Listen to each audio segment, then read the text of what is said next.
Get ready for bed with me while I tell you about the time my date kidnapped me. I am not exaggerating.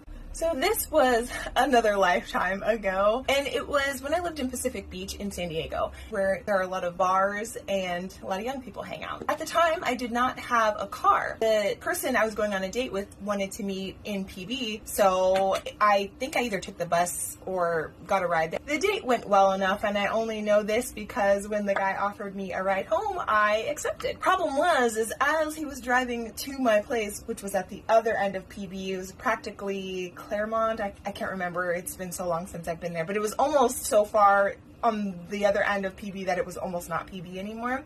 As he was driving to that end, you pass the freeway to get to where I lived. He got into the left turn lane, which would have brought us to the freeway. And I was like, oh, no, you're going to go straight here.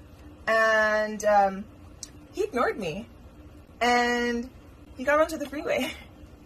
And I was like, oh, no, you're going to have to get off at the next exit and go back. And he's like, not responding to me. So I'm telling him he shouldn't have gotten onto the freeway. Where is he taking me? Because he's not responding, and I'm starting to get a little nervous. And then I start to get a little panicky. I'm like, what's happening? Where are you taking me? What's going on? You were supposed to go straight. Why are you on the freeway? And finally, when I say, pull over, let me out of the car right now, he says, it's fine. I'm just taking you to my house. I don't remember his exact words. I'm paraphrasing. This was a very long time ago. But that wasn't the plan.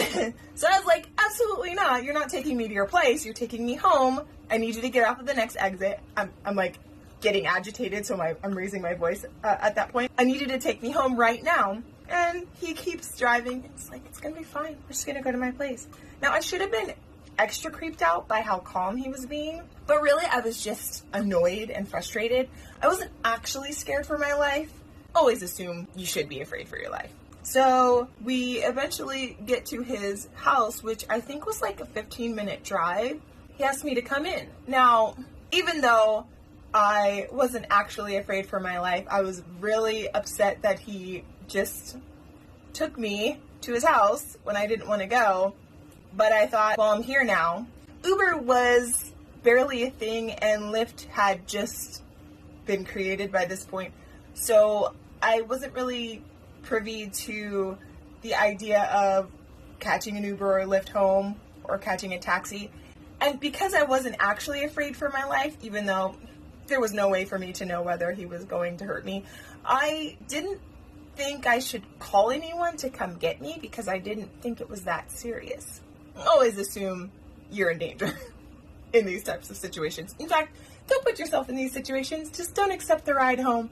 But going back to the story, we get into his place. He shows me around. He told me at some point that he had roommates, so that made me feel a little less. Again, I wasn't worried he was going to hurt me, but still, logic told me, like, this is a weird situation. But because he had a roommate for some reason, it kind of eased my worries a little bit. Although I didn't see his roommate, but he showed me around a little bit, and then he showed me to his room. Now, by this point, it was really late. We must have closed out the bar because it was really late at night.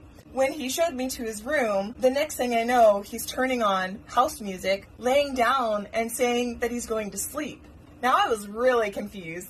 I was grateful that he wasn't trying to do anything bad to me, but I was like thinking in my head, so you brought me over here so you could have someone to sleep next to?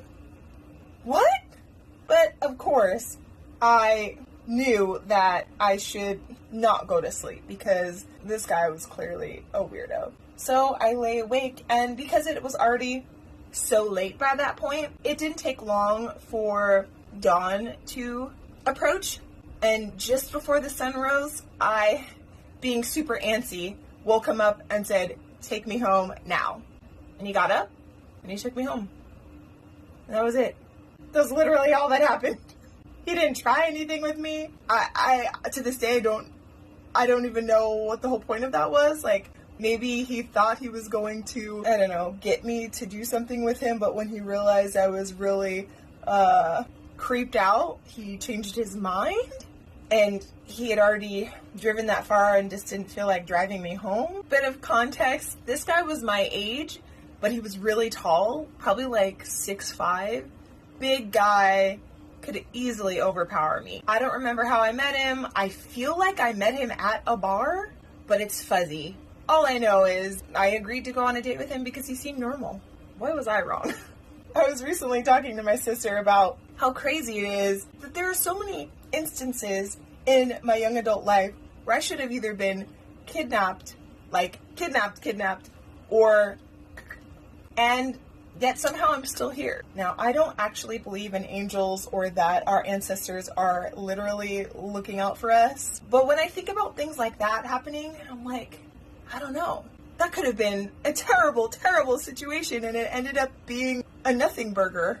And I am so grateful that whatever it was that stopped him from hurting me was in full effect. Or maybe he was just lonely.